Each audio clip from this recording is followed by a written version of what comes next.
Powerback time on the Gutsy podcast. Each week we bring you 5 minutes of condensed inspiration to reclaim the courage and momentum you've given away. You've got big things to do, so let's get your power back.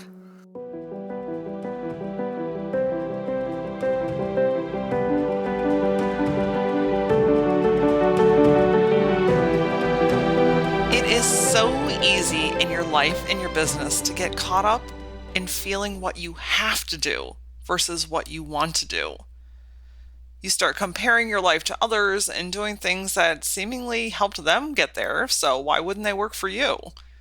You're admiring other businesses and you're thinking, well, if that worked for them, then it surely has to work for me. Or this is how we've always done it, so I need to keep doing it.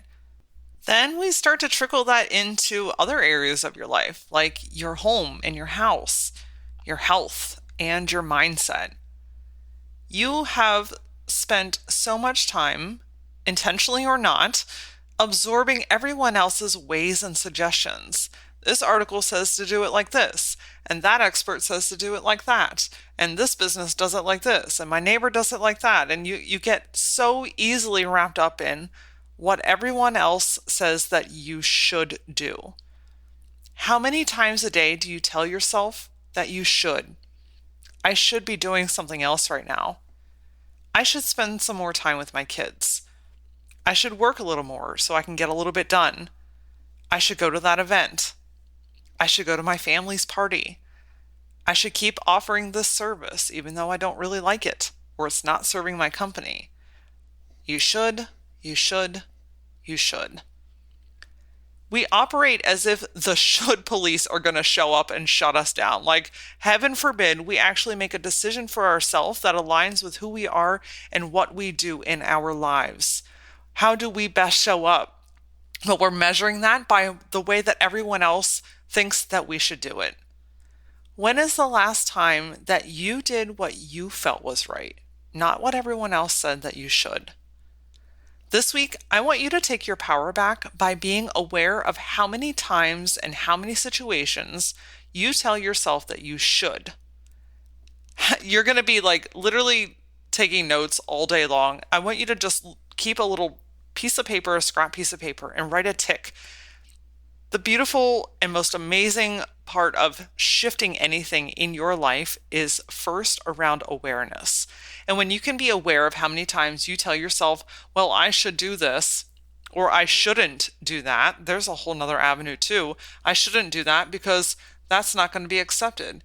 I shouldn't do that because no one's going to be on board and I'm going to have to explain it, or it's going to be hard, or I don't understand it.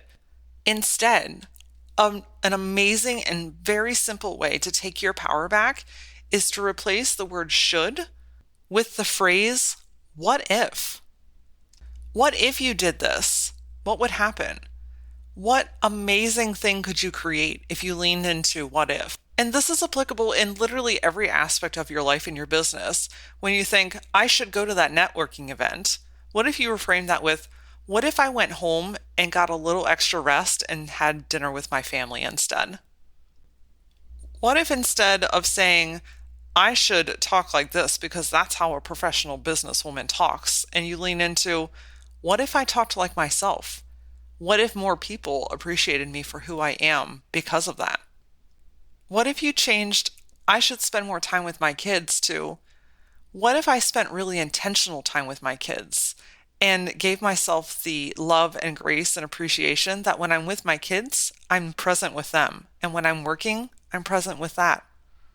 This is really all about reframing your mindset and how you speak to yourself. That voice in your head, I know, because I have my own. She's loud and sometimes obnoxious and just irrational, and it's really hard to tame. But if you start speaking to that version of yourself, the way that you would speak to a best friend or guide someone else, what if you were softer with her? What if you were more gentle? And what if instead of punishing her and saying, no, I know that you're saying this, but I'm telling you we should do this instead, and causing this friction within your own mind, body, and soul, what if you started to embrace her? What if you started to listen to her? What magic could you create by allowing yourself to explore a space that, yeah, maybe other people say you should or shouldn't, But guess what? It's not their life to live. What if you started to embrace who you are and saying, what if more often? I'm going to bet that you're going to feel more peaceful, more creative, more liberated, more excited, more rested. I'm going to guess that you're going to start feeling like you got your power back. Join me every Tuesday and Thursday on the Gutsy Podcast as we take our power back in every size, shape, and element of our life and our business.